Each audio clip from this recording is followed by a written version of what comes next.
can see our first ever hatched ourselves chicks are here. They are doing amazing. So far we've ended up with 12 out of 22. I don't think it's the incubator's fault. We have one rooster and about, I don't know, chicken math, 25-ish hens. And to know which eggs were fertilized and which eggs weren't, we just had to take a chance and just grab some clean eggs and put them in. I think 12 so far out of 22 is pretty good. Now today is their actual official hatch day. So the other ones might still come through. We'll give them another couple days to see, and if they don't, then they just weren't fertilized. So they're super cute though. Our rooster is a blue sapphire, and he's given like the prettiest little chicks. I'm not 100% sure who is who. We have some buff Orpingtons, we have barred rocks, blue sapphire hens, we have golden lace Wyandottes, we have Rhode Island Reds, and we have Americanas. So could be any of that. These will just be a nice barnyard mix. I actually really like this little one. Within the next few days, as they start getting their feathers in and they lose these little fluffy feathers, we'll start trying to sex them. We also have a lot of like these little dark ones. They're super cute. Mommy, can you give me their little white fluffy bottom. I think this one's an Americana because it kind of has those fluffy cheeks that Americanas typically have. Those little like fluffy, fuzzy cheeks, but they're super cute and super sweet. So these guys are not even 24 hours old. They were just hatched last night and early this morning. I'm also having a really tough time germinating peppers and tomatoes. Like, I don't know what the deal is. Last year was amazing. We were swimming in peppers and tomatoes, and this year I am not hopeful that that's gonna be the case, but we will see. So I went ahead and started some seeds here in the house.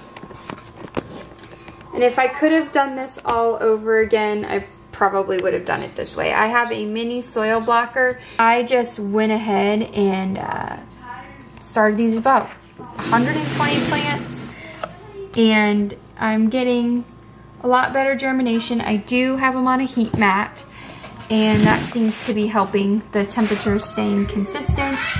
But I've got a lot of little sprouts coming up, which I haven't really seen in the greenhouse. So better late than never, right? This one is actually taking off so well, it's getting leggy, so I'll have to put that out in its own pot here today. Also today, I went ahead and finished up our batch of bone broth. This is from our ducks.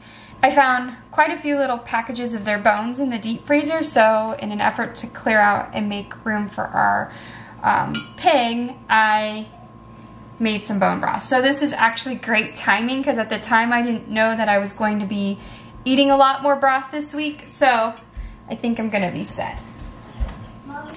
I also have a round of lard rendering here in the Instant Pot. I thought this was gonna be a lot quicker, which is why I did it.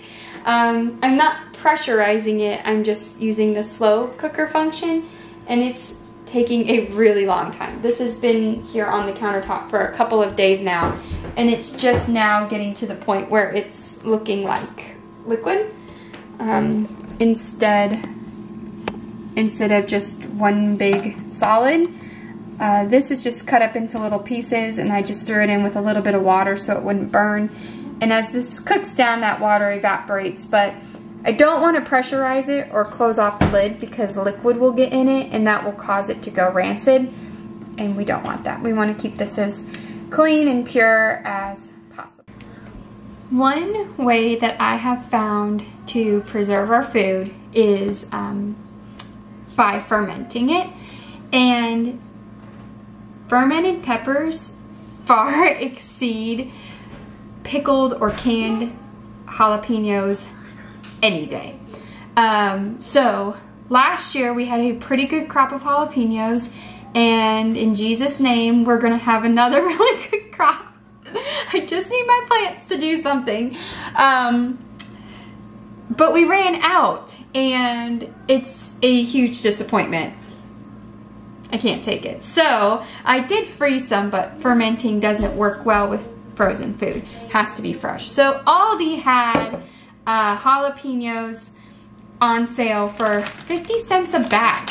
So I grabbed 3 bags, hoping I could do at least a pint so that it'll hold me over until mine are ready in the garden. I did a quart last year, and so this year my goal is to do 2 quarts. I think if we had 2 quarts, it would have held me over. I'm pretty much the only one in my house who eats these when we, you know, have tacos or whatever, chili and stuff. But when people come over, it's really cool to be able to share that with them and explain fermentation and how that works. So I think if I can up it to 2 quarts next year, for this year, that'll be enough to get me through. I'm not looking to put up jars and jars and jars of jalapenos because that's not something that we eat a lot of. Salsa, on the other hand, we eat a lot of, and this year I'm actually going to ferment a lot of our salsa versus canning it. Canning just loses so much flavor and texture and benefit, like even nutritional benefits. So by fermenting it, we get to, it's basically like eating fresh salsa in December. Like, it's amazing. So I'll hopefully show you a lot more of that here on this channel because I think it is a great way to preserve food. Not only does it taste good, but the health benefits far exceed any that canning would have. So I'm gonna let these jalapenos soak real good because they're from the grocery store. They're not from my backyard. I don't know how these were grown or treated. I can only assume. But nevertheless, these will ferment just fine. They're just not homegrown or as fresh as I would hope they would be. But peppers in North Georgia in April is totally unrealistic unless I've got like a tunnel with a heater in it, and then maybe I could have it. So I am thankful that I have the grocery store, that these were able to be shipped in from Mexico. And I can have some fermented jalapenos to hold me over until they come in this season. Also, while those are soaking, it looks like my sourdough starter is nice and bubbly. I don't know if you can see all that action there. I'm just gonna go ahead and do a float test and see if it really is ready to bake with. And if it is, then I'm gonna go ahead and get my bread started. So I'm just gonna take a little bit of my starter and just put it here in a cup of water. And if it floats, it's ready. So it is flowing, it's nice and happy, and I'm gonna get some bread mixed up.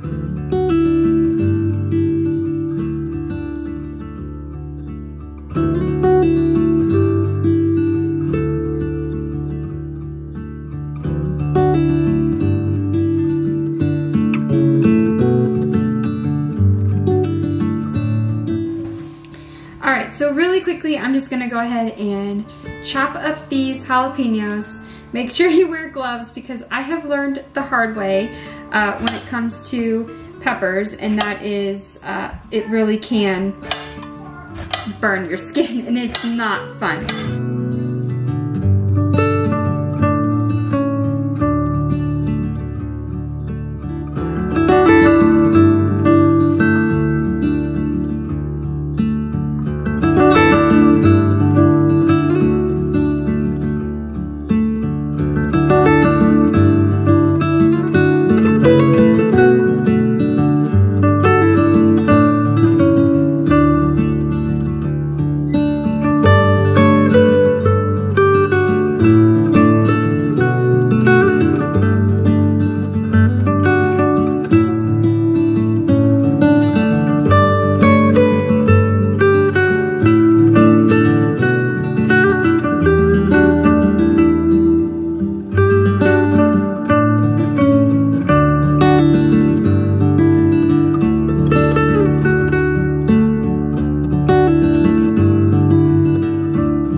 Oh, come here. Oh, I know, little peepers.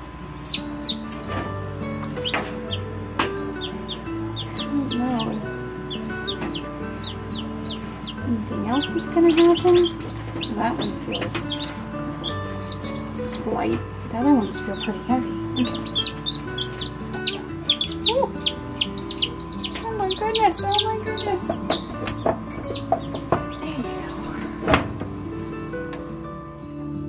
go. Alright, just put dinner in the oven. And while dinner's cooking, I'm gonna run over and do a quick peek on the greenhouse. I think part of my problem with my seedlings is I'm overwatering, so I'm gonna just check on them and see how they're doing. I haven't watered them today, so they shouldn't need it. It's pretty overcast and rainy all day, so they should be alright. I'm gonna maybe just let them go for tonight and see how they look in the morning. But also, I noticed earlier today we had some friends over and we were down at the pavilion and I was watching the cows, and it looks like Ruthie might be showing signs that she's coming into heat. So I'm just gonna run over. It's been a few hours, but I just want to run over and check on her as well because I'm absolutely determined to catch it this month.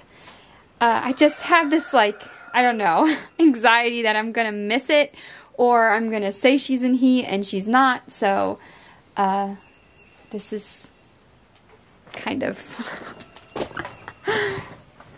a thing. Tomatoes look really good, and all the new leaves coming in look nice and happy, so I think these are gonna do just fine now that they're all potted up. This lettuce looks amazing.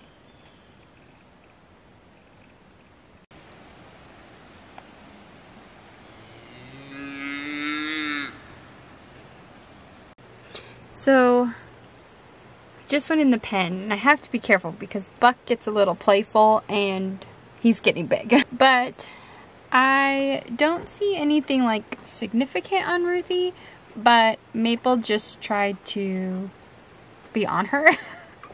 It's awkward. This is so awkward to talk about. But, so from what I understand and what I'm told, that's a good sign that she's in heat. So I just emailed our AI tech, and we'll see what he says, and then hopefully he'll be paying us a visit, and our girl will be having a baby and back in milk, because man, I sure am ready for that. Like, I'm ready to have a cow back in milk. Like, that is one of the most enjoyable things about being on a homestead, is having a dairy animal, and especially my dairy cows. Like, they're just pretty amazing, pretty special creatures. So anyway, that's all for now. I'm gonna run back home. Dinner should be ready to come out of the oven, and we are gonna go wind down for the night. Thank you so much for watching. May the Lord bless and keep you. Until next time.